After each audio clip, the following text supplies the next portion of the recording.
a conexão que ficou caindo o tempo inteiro, né?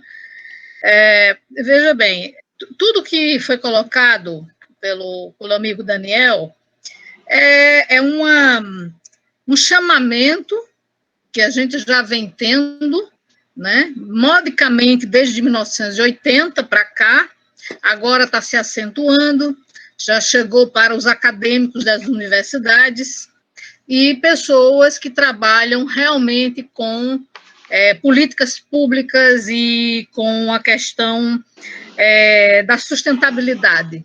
Então, no Nordeste, a gente vê que houve um avanço em termos econômicos com sustentabilidade, diferentemente dos outros locais do país.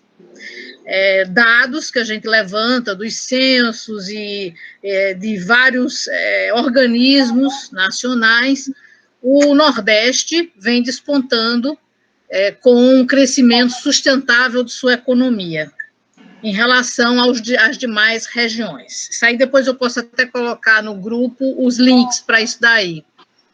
Agora, o nível de consciência das pessoas ainda está muito aquém do que a gente precisa fazer em termos de transformação.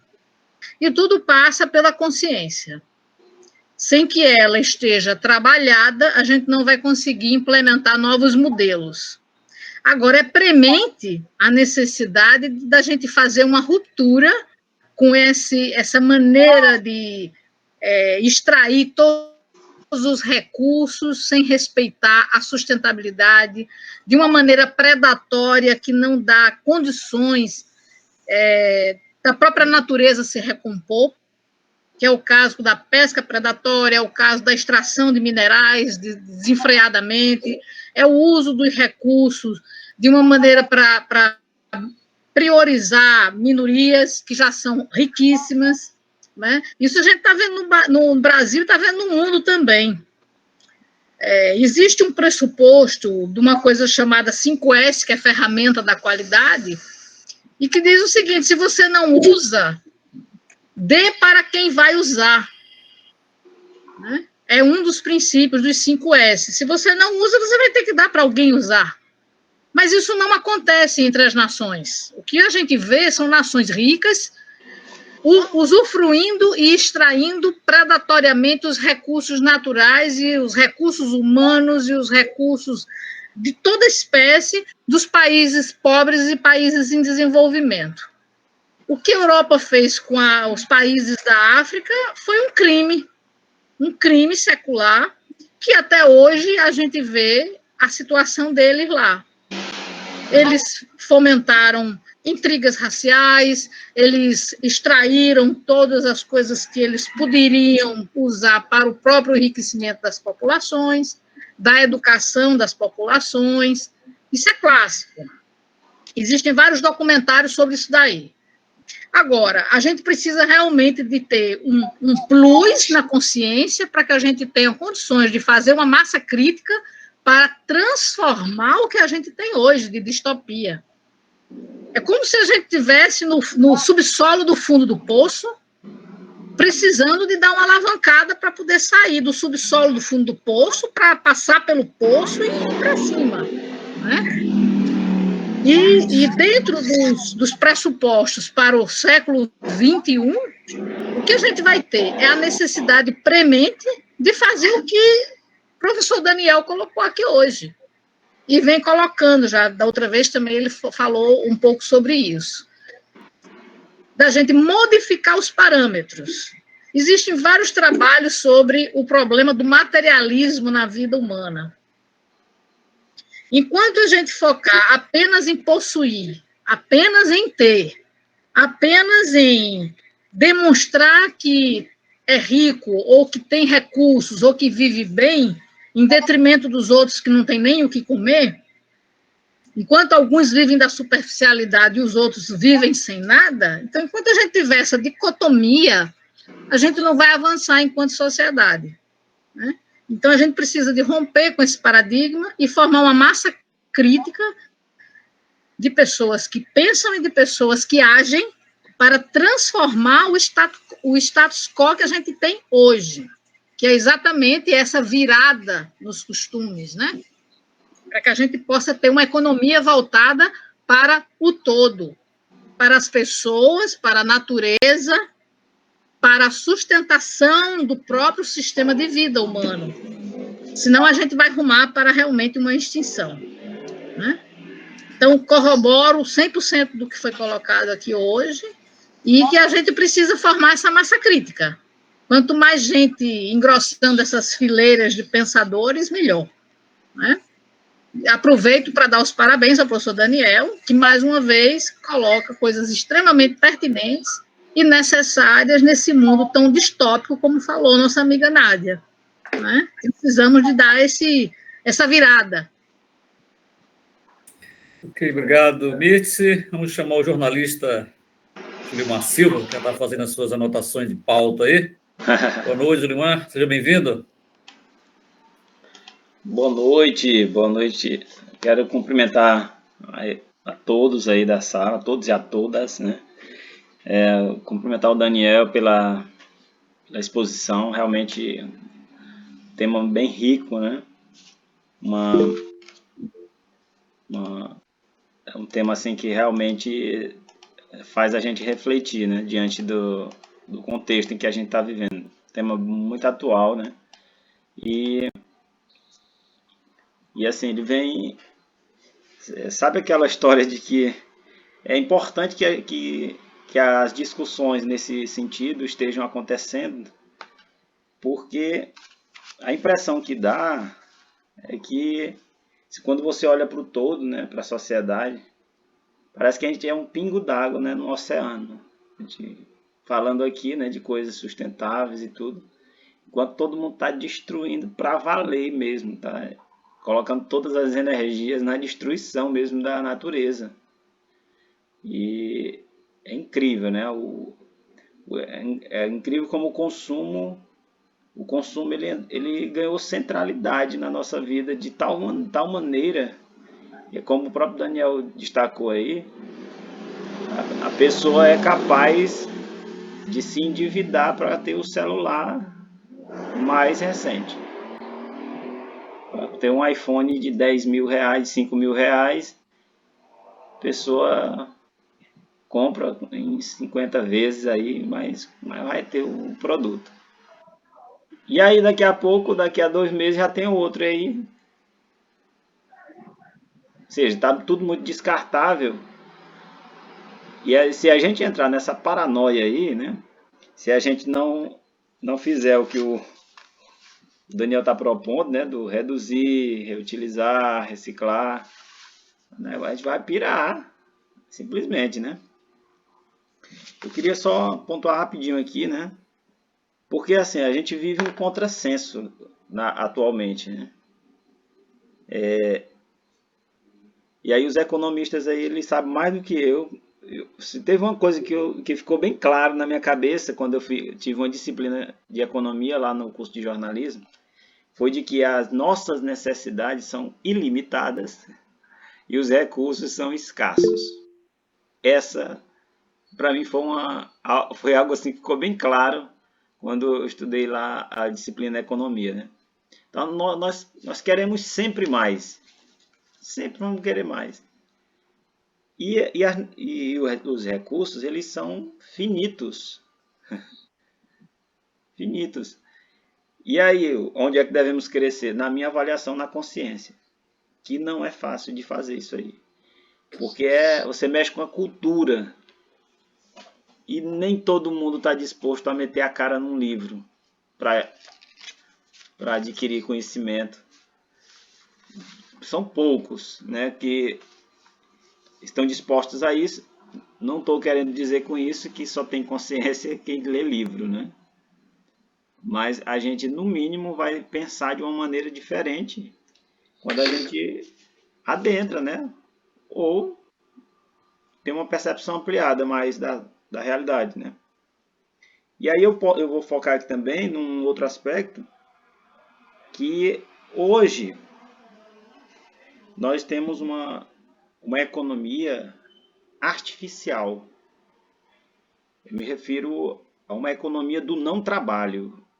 Eu me refiro do ponto de vista da valorização da pessoa trabalhando, ou seja, do trabalho real, né?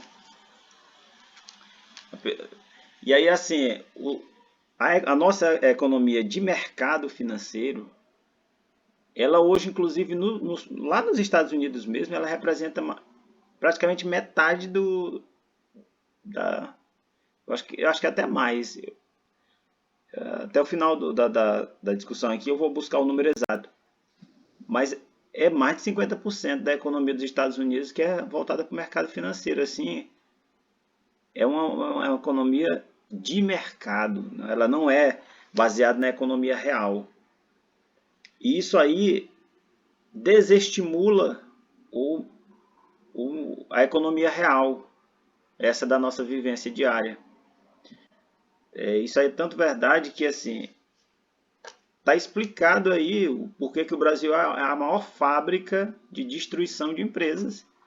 É muito mais fácil você pegar um dinheiro no banco e investir esse dinheiro no mercado financeiro do que você pegar esse dinheiro no banco e investir numa empresa física. Você vai ganhar muito menos fazendo...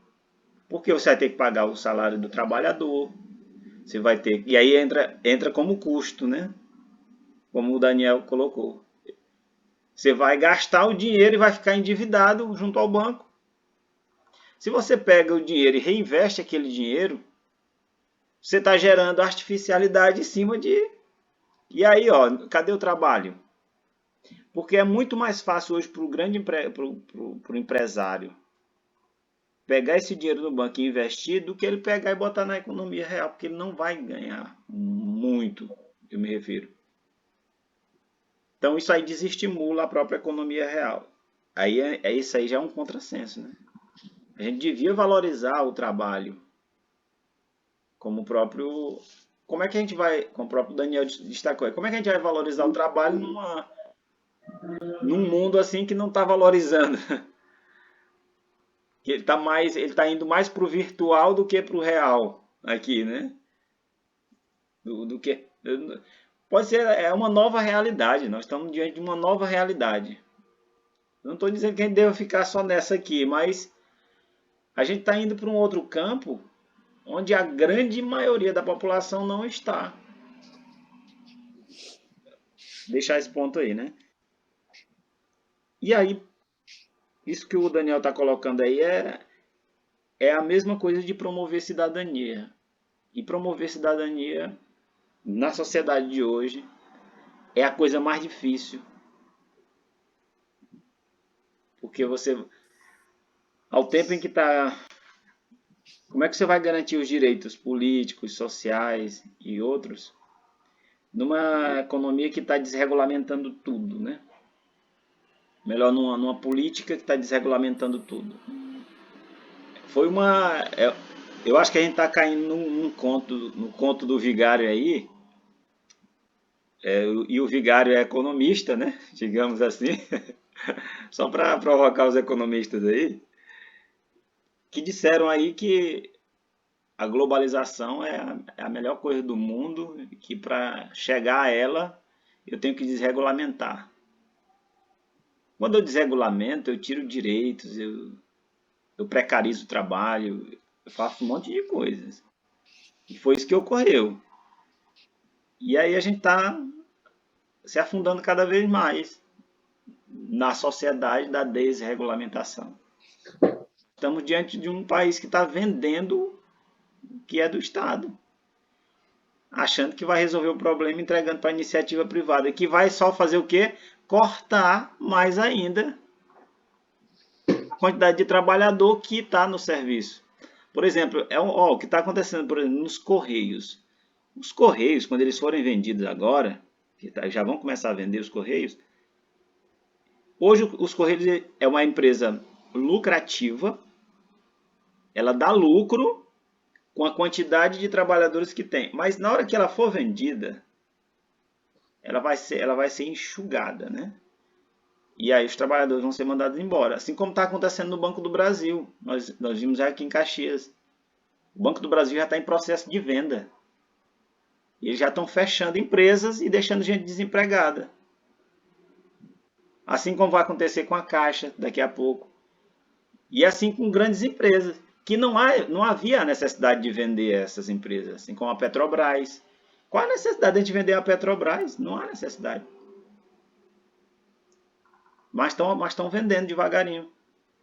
E aí, assim, nós estamos diante de um problema muito sério. E aí, diante de uma situação dessa, como é que a gente vai produzir felicidade mesmo, né? Aqui na Federal criaram uma disciplina chamada felicidade.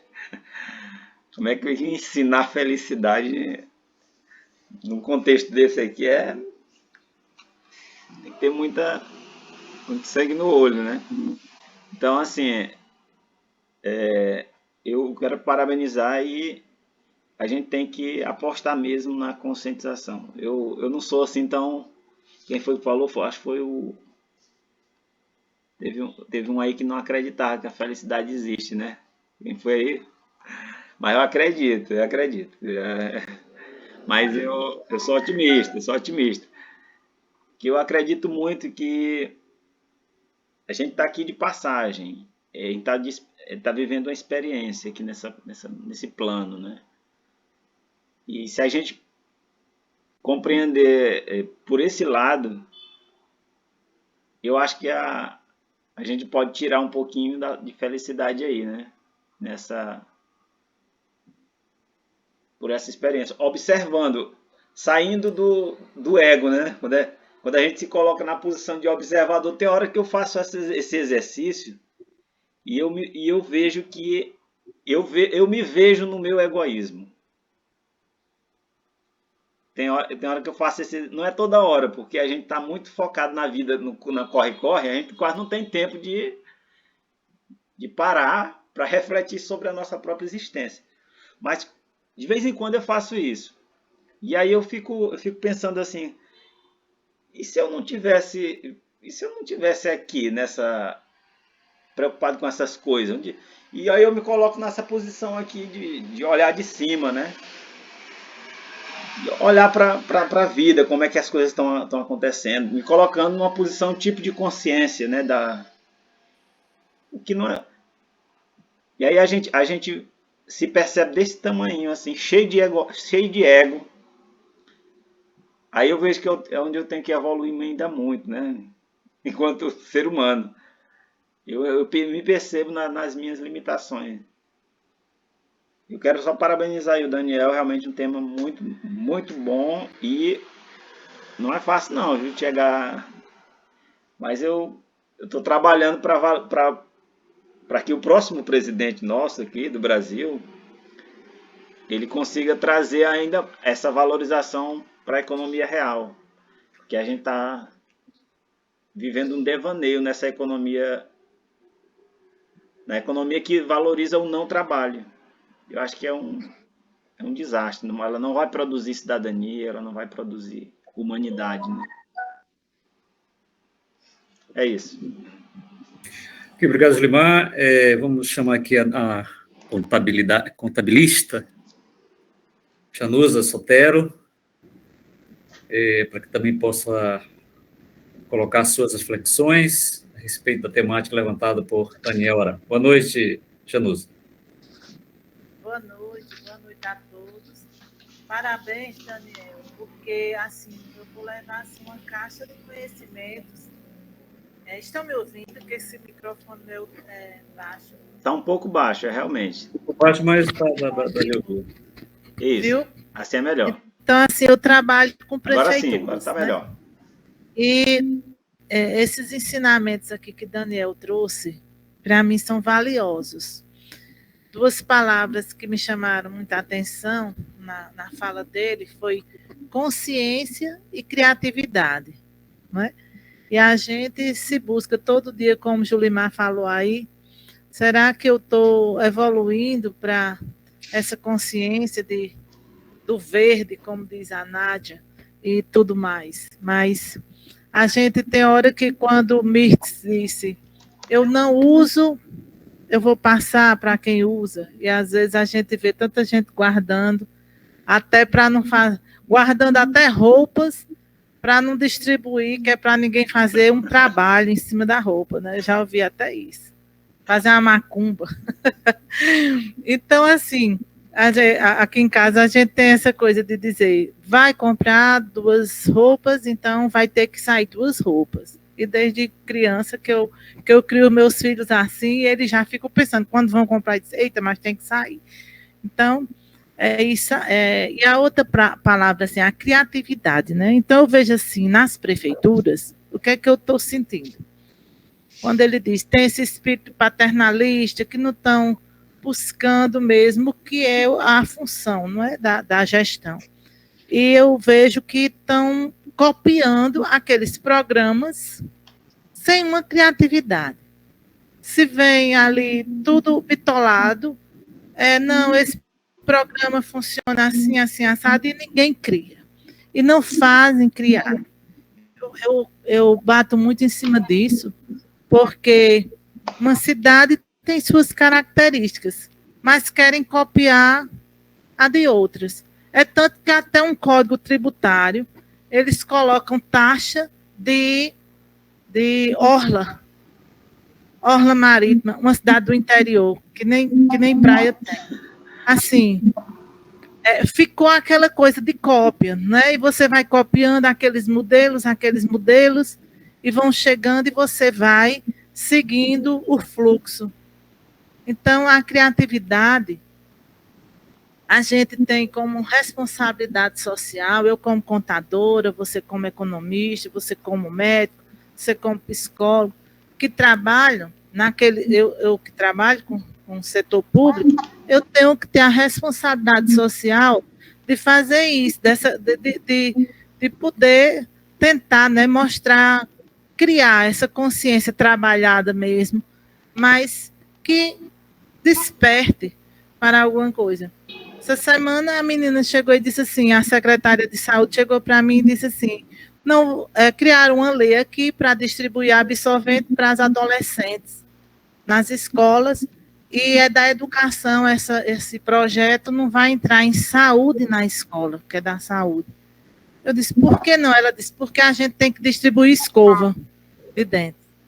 Para você ver o nível de consciência, porque no projeto está lá a escova de dentes, ela não pode mudar, não, porque não tem a criatividade. Então, é isso aí, é uma falta de consciência misturada com a falta de criatividade, que você trouxe, assim, algo que eu vou trabalhar bastante em tudo que você falou. Parabéns, espero participar das próximas palestras, que essa é a primeira que eu assisto, Daniel, e eu achei, assim, deslumbrante. Fiquei encantada. Ok, obrigado, Januza. Só lembrando, pessoal, são 9h28, né? A Nádia já levantou a mão, o dedo agora, porque o Daniel depois vai fazer a sua fala, né? Complementar aí as perguntas. E aí, à medida que ele falar e tiver outros questionamentos, a gente vai seguindo em frente. Mas lembrando que nós já faltam 2 minutos para o prazo estipulado para o nosso bate-papo. Mas, Nádia, você que levantou o dedo aí. É muito rápido. Eu queria que o Daniel falasse, depois, quando ele for falar, o que esse problema agora com os indígenas, que estão todos em Brasília reivindicando suas terras, vai mexer com a economia brasileira. Eu estou aqui com a televisão ligada na TV Cultura e eles estão mostrando, e um economista acabou de falar justamente isso, que é um problema que vai mexer com a nossa economia, porque vários países vão retirar os seus, como se diz, assim, como eu não sou economista, né? Os seus, Daniel, me ajuda. Não é ajuda, né? No caso, vão inviabilizar economicamente o país, é? Isso, exatamente. Não vão comprar outros países, justamente porque esse assunto está se refletindo no mundo inteiro, além de estar mexendo com a gente, lógico, né? Porque são os nossos índios, né? E é um absurdo o que está acontecendo. Podem dizer o que quiserem, mas é de doer. É de doer qualquer coração, é de doer qualquer pessoa que tem emoção e ver essa tristeza, desse desleixo, que já vem há anos, isso não é agora, isso não é de agora, só que resultou agora nisso, né? E esse movimento está sendo emocionante. Eu nunca vi algo, e o mundo todo está emocionado com isso. Então, eu queria que ele falasse como isso vai mexer com a nossa economia. Então, é isso. Então, Daniel, a palavra fica com você para você fazer essas suas considerações em cima das flexões que foi levantada aí pelos colegas. Ok, muito obrigado pelos comentários. Eu acho que uma das sugerências de Mitzi é chave. Teríamos que ter uma massa crítica para desenvolver uma visão, uma nova visão, ¿no? um novo caminho, porque senão ficamos coisas isoladas, ¿no? Por exemplo, agora Nadia me botou aí em um desafio. Eu apresentei uma visão teórica, ela me está botando uma pergunta totalmente prática, de hoje. Pero veja, essa pergunta não é de hoje. Essa pergunta teríamos que fazê-la a los portugueses que chegaram aqui faz 500 anos, que chegaram e pegaram terras que não eram deles, eram de los índios. Mas como eram pouquinhos, pegávamos e tinham força. E a mesma coisa passou em África. Em África, os europeus pegaram e extrayeron todo lo que podían de África. Cuando no pudieron más, fueron embora. Mas a riqueza de África está en Europa. O pau-brasil de Brasil está en las tintas europeas. O sea que la exploración do índio no es una cosa de hoy. Vem de faz muitos anos. E ainda no hemos aprendido que temos que mudar. Entonces, nós estamos en un momento de tomar conciencia, qué es lo que tenemos que hacer y encontrar caminos. La experiencia africana es bien interesante, pero es la misma que no es. O sea, acá en Brasil tenemos indios, en Uruguay no tenemos indios, porque los españoles que llegaron a Uruguay fueron más expertos. Uruguay era pequeño, vieron que había pocos indios, eles están complicando, ¿qué hacemos? Masacre, que no fique ni humo, así no tenemos problema. Entonces, Uruguay no tiene problema con los indios, si no ficou ninguno. Ninguém fala de los indios. Mas la historia uruguaya tiene 500 años o más. O sea, hoy se están encontrando civilizaciones que tienen milenios, do mismo jeito que aquí en Brasil. Entonces, el grande erro es del hombre en general, con la falta de ética y con un senso de propiedad, de decir, yo llegué a Brasil, la tierra es de Portugal. Todo esto que está aquí es mío. Y yo levo, y pegaron, y pegaron, y pegaron. Y aquí voltamos al Edén, que veo que hay que el Urinaldo, como vocês lembram, eu falei comentando a mensagem do Urinaldo. É verdade, nós temos necessidades infinitas e nós temos recursos ilimitados, mas esse é o grande desafio. Eu aprendi isso faz 35, 40 anos, quando eu comecei a trabalhar em saúde. Eu percebi uma coisa que foi chave. En salud las necesidades son ilimitadas, mas los recursos son finitos. Nós temos que aceitar o orçamento que temos. Então, qual era o jeito que tínhamos que fazer em saúde? Era aproveitar os recursos com eficiência, procurar ter os melhores resultados com os recursos que tínhamos.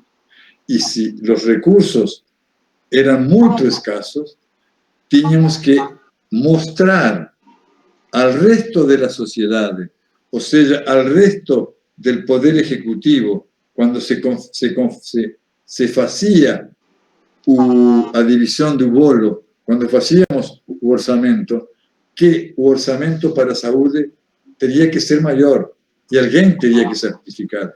E qual foi o sucesso de los orçamentos que eu participei? É que nós tínhamos orçamentos que podíamos avaliar. Nós precisamos dinheiro para fazer isto que vai dar tal resultado. Nenhum político, nenhum deputado rejeitava os orçamentos nossos. Porque nós não dizíamos, vamos a fazer saúde, não. Nós vamos a fazer isto, isto, isto. E ainda, com os recursos, que eram poucos que tínhamos, procurávamos como negociar os melhores preços. E aí aparecia a gestão administrativa com os fornecedores de como ter melhores preços para ter mais medicamentos, para ter mais produtos médicos para desenvolver a tarefa. E isso nós temos que aprender a ser eficientes. A maioria dos organismos públicos não são eficientes. A maioria das instituições privadas não são eficientes. Quais são os eficientes? Quem são os empregados eficientes? Os empreendedores eficientes? Aqueles que são bem-sucedidos. Porque aquele empresário que gasta e gasta e gasta, acaba. As empresas também têm um ciclo. Também as empresas nascem e morrem. E as empresas que sobrevivem a mais de um ciclo são aquelas que são eficientes, que são cientes, que têm recursos limitados e que têm que ter um maior resultado. Isso é o que nós temos que pegar consciência e que temos que fazer. Os europeus pegaram a riqueza dos nativos, dos nacionais, em América, em África e em outros cantinhos. Mas agora chegou o momento de encontrar que é o que nós podemos fazer. Deixa-me ver, Chico falou da importância de compreender as mudanças. Com certeza, temos que compreender que hoje temos uma nova tecnologia, novas ferramentas, e que temos que começar a utilizar. Hoje, todos falamos por videoconferência, mas a videoconferência não é nova. A videoconferência tem quase 20 anos. E veja você os grandes benefícios da videoconferência. Eu que sou consultor e que viajo muito, hoje não tenho que viajar. Hoje não pagam para mim passagem, não pagam para mim hotéis, não pagam para mim diárias. Pagam solamente o honorário. Por quê? Porque eu trabalho de aqui.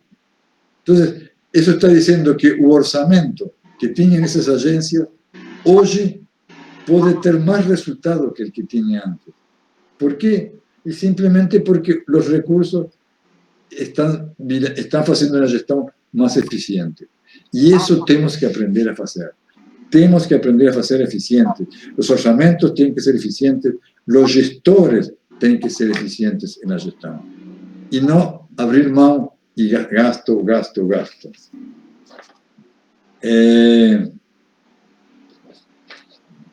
Eu gostei que começaram a falar da distopia. Você sabe que em Brasil, hoje foi a primeira vez que eu escutei falar da distopia.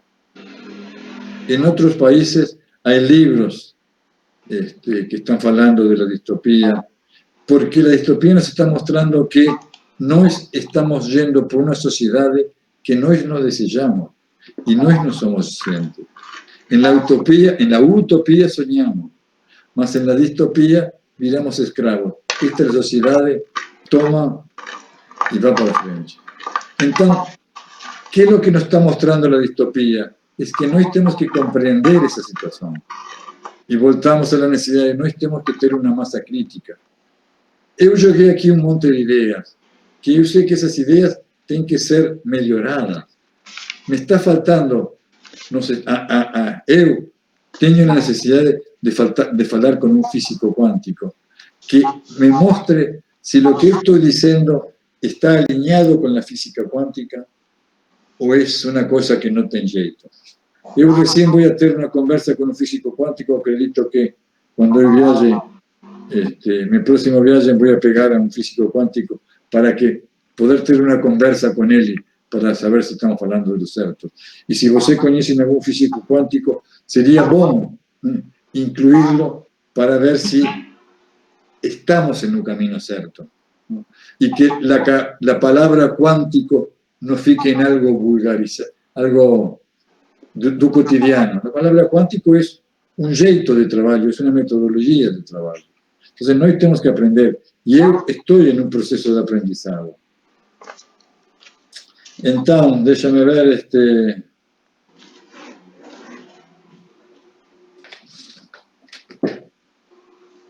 eu acho que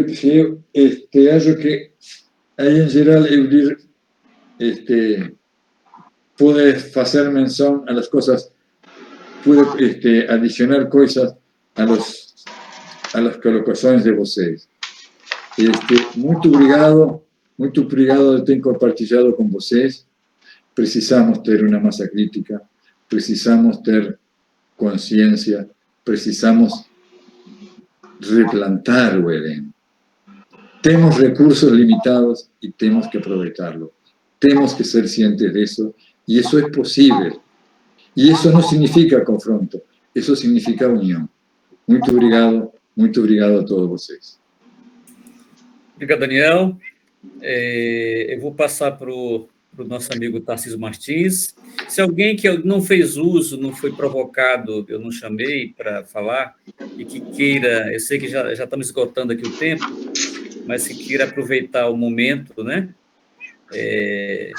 Este agora o momento. Mas eu vou passar para o Tarcísio Martins, para, em nome da sala, fazer também as suas considerações e agradecer os colegas que estiveram conosco na noite de hoje.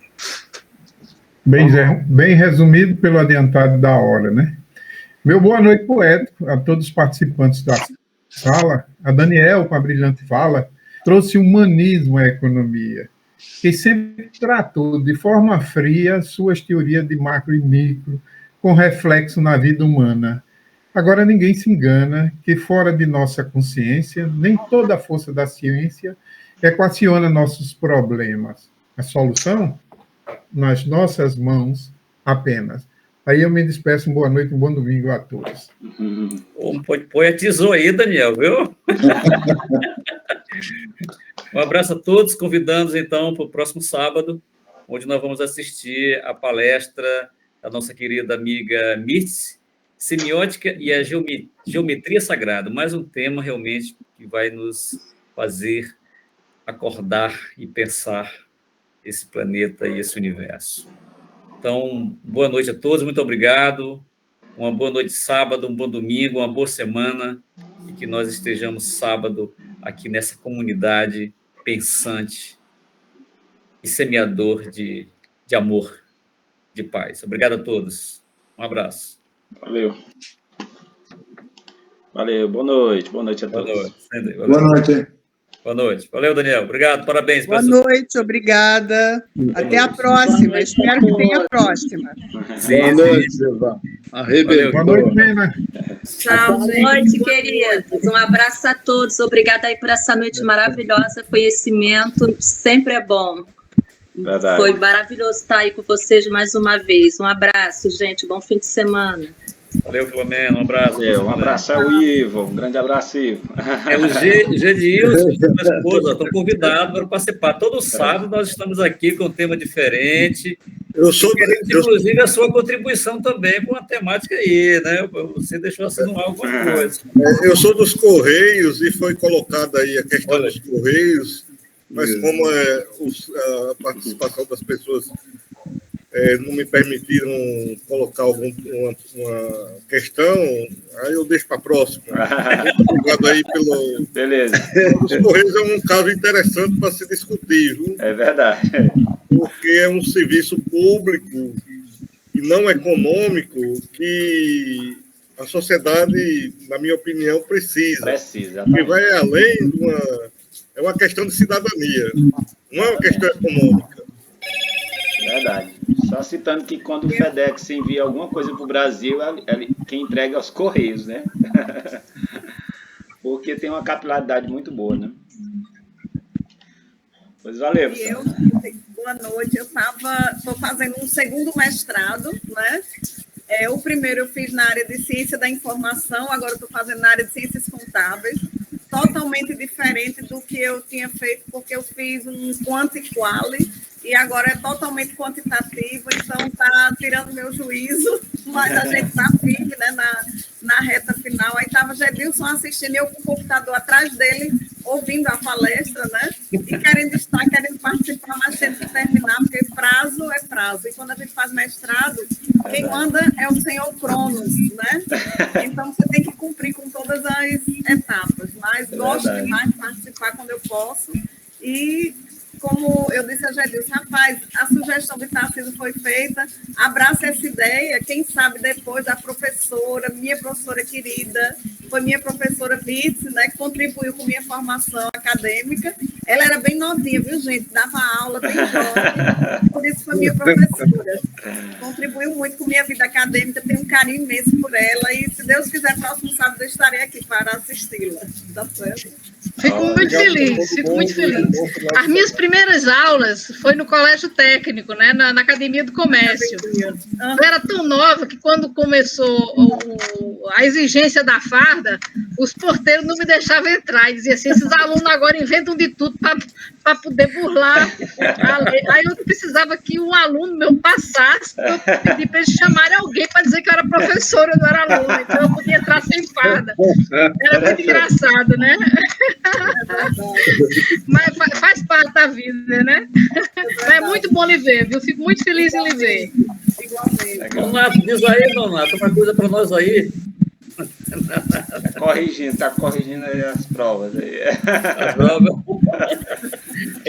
Olha, na verdade, eu estava com muita vontade de falar, mas porque é um assunto bem muito extenso, é muita coisa para falar e ia tomar muito tempo. Eu acho que eu vou tentar escrever alguma coisa, porque é um conteúdo muito extenso, acho que até dá para trabalhar mais de uma vez isso. É muita coisa. E, coincidentemente, eu estava lendo um texto aqui de um economista chamado Ladislau Dalbor, que fala justamente sobre concorrência, a questão do merecimento. E aí eu estava juntando tudo que Daniel estava falando com o que está no texto. Depois eu, de repente, posto alguma coisa no grupo. É muita coisa. Obrigado. Pega ele na virada, né? Então, gente, boa noite. Eu acho interessante, Gilvaldo, se alguém tiver interesse em levantar sobre a história do Banco do Brasil e também dos Correios. O Banco do Brasil vendeu uma carteira que valia mais de 3 bilhões por 300 e poucos milhões. Quer dizer, a carteira de crédito foi vendida a preço de banana em fim de feira. Para o BTG, né? A questão dos Correios. Os Correios, a maior renda dos Correios, 97%, refere-se a ele trabalhar como agência bancária. Porque transporte de itens, objetos, isso já é feito por várias empresas. O Correio não é o único que faz esse serviço, né? Ou seja, a gente vai tirar a possibilidade de, por exemplo, várias cidades do interior de terem sua agência bancária via Correios, né?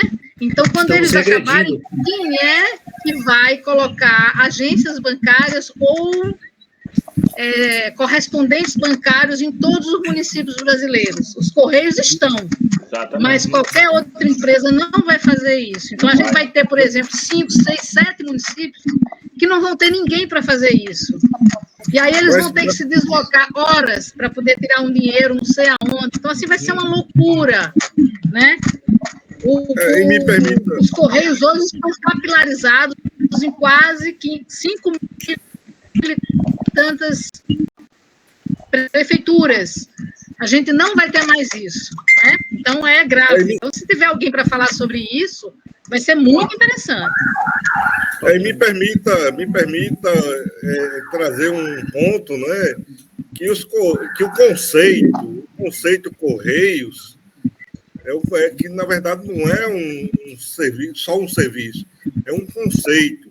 É um conceito que vem desde da época do Império Grego, da extensão, da conquista de Alexandre Magno, que é de ligar todos os pontos dentro de um serviço público, que envolve uma questão de cidadania, de envolvimento do Estado, dentro do conceito de Estado, desde a época de Alexandre Magno, que se estende até hoje. Não é à toa que os próprios Estados Unidos, que é a maior democracia e dentro de uma questão econômica liberal, ainda detém um Correios, um conceito Correios dentro de uma integração nacional. Que esse é o ponto, não é uma questão econômica, é uma questão de Estado, de integração, de cidadania, de possibilitar as pessoas que fazem parte do Estado terem a possibilidade de interagir de usufruírem dos serviços que o Estado pode proporcionar, que são vários, que não é só levar uma carta ou uma encomenda ou um serviço bancário. São outros serviços que podem ser feitos através da rede, de uma rede estatal, que o serviço particular privado não vai fazer. Me parece que ela é uma autarquia, né? Os Correios hoje é uma empresa. É uma empresa mesmo. Já foi um departamento, né? Mas que a cadeia produtiva do Correio ela é sustentável, ela não precisa de investimentos do Estado para existir.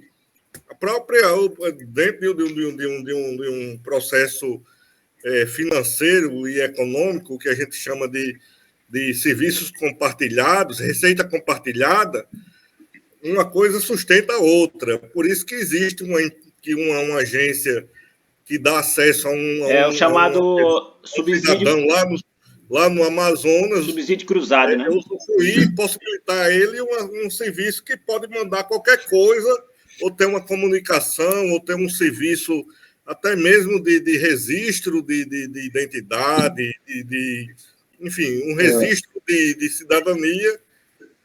Ô, Givaldo, eu queria só abordar com o colega, porque esse assunto é importante, isso que o Julimar falou. Eu consegui estudar por causa dos Correios. Em 1961, mais ou menos. A minha mãe veio do Acre para Porto Velho, Rondônia. Aí ela conversou nos Correios, e os Correios tinham uns grupos de garotos, assim, voluntários chamados XP. Aí o que a gente fazia? Pegava uns telegramas onde o mensageiro não ia, aí esses garotos iam. Aí a pessoa assinava, voltava na tesouraria e recebia. Aí, uns 6 meses depois, eu fiz concurso, aí passei para mensageiro dos Correios. Aí o que isso aconteceu? Em 62, minha mãe conseguiu vir para o Rio de Janeiro. Aí eu vim para Cabo Frio, eu era o único mensageiro dos Correios, estafeta, na época que chamava. Até o DCT, era DCT, Departamento de Correios e Telégrafo. Aí eu já participava do DCT. Aí vim para Cabo Frio, fiquei um tempo como mensageiro, depois fiz concurso para carteiro, mas aí passou a ser empresa. Aí chamaram o pessoal que não queria seguir na empresa, que escolhesse outro ministério para fazer concurso para ver se passava. Aí eu já imaginava estudar medicina, aí disse, eu vou fazer para o Ministério da Saúde. Aí passei para agente administrativo e fui para o Hospital Dom Pedro II, no Engenho de Dentro. Mas os Correios foi muito importante na minha vida. Então, sou um desapaixonado nos Correios. Isso que o professor falou ainda agora, realmente, que o Julimar falou. O que ocorreu com as estatais, e eu cheguei a trabalhar também na Álcalis aqui, que era uma estatal extraordinária, e depois eles acabaram por falta de gerenciamento, e o que ele falou, em vez de produzir um trabalho, produzia emprego, que chamava o cabide de emprego, e isso veio uma politicagem, como está acontecendo hoje na atenção básica. É preciso ter cuidado com a atenção básica, porque senão vai ocorrer. E isso aconteceu o quê? Que os Correios, ele teve um período difícil, inclusive na parte de benefício dos funcionários, e que, infelizmente, se envolveu em situações muito complicadas, e isso trouxe um prejuízo para a empresa. Isso que o Julimar falou. Agora é que ela está tendo lucro, mas ela perdeu um pouco daquela competitividade, que eu mandei até 2 livros para Givaldo, deve ter ido há uns 2 dias atrás. Depois, Givaldo, você me conta quanto tempo vai levar para chegar em Caxias. Mas é um assunto apaixonante. Muito bom. Não, e outra coisa, eu não sei se vocês já conhecem a história, mas a palavra táxi... Uma pergunta. Quando a gente fala táxi, você vê o táxi, né, um veículo que... Mas táxi, ele origina de uma família que vem desde a da época vem medieval, do final do Império Romano, que construiu uma rede postal, mas a denominação origina de uma família chamada táxi, a família Táxis, que até hoje ela existe na Alemanha e faz parte dos príncipes alemães e franceses, né, que detém digamos assim, a origem dos Correios mundiais. É uma questão bem interessante para se discutir. Ou seja, que esse conceito ele vem desde da época romana e foi fundamentado e formalizado, digamos assim, por uma família nobre da Alemanha chamada Táxis, da Germânia antiga. Maravilha. Só atualizando para o Tarcísio saiu, voltou e o bate-papo continua aqui, viu? Olha, está vendo o conhecimento do Zé Dilson aí dos Correios? Vamos trazer ele como palestrante aí, em algum momento aí, viu? Tem Ele já está adiantando aqui a conversa aqui. Eu queria também ouvir a Filomena, né? Que também continua conosco até agora. E aí, Filomena, tudo bem? Não sei se vocês ouviram um barulho, mas está caindo uma chuva imensa aqui em João Pessoa, viu, gente? É mesmo? Esse barulho grande é de chuva.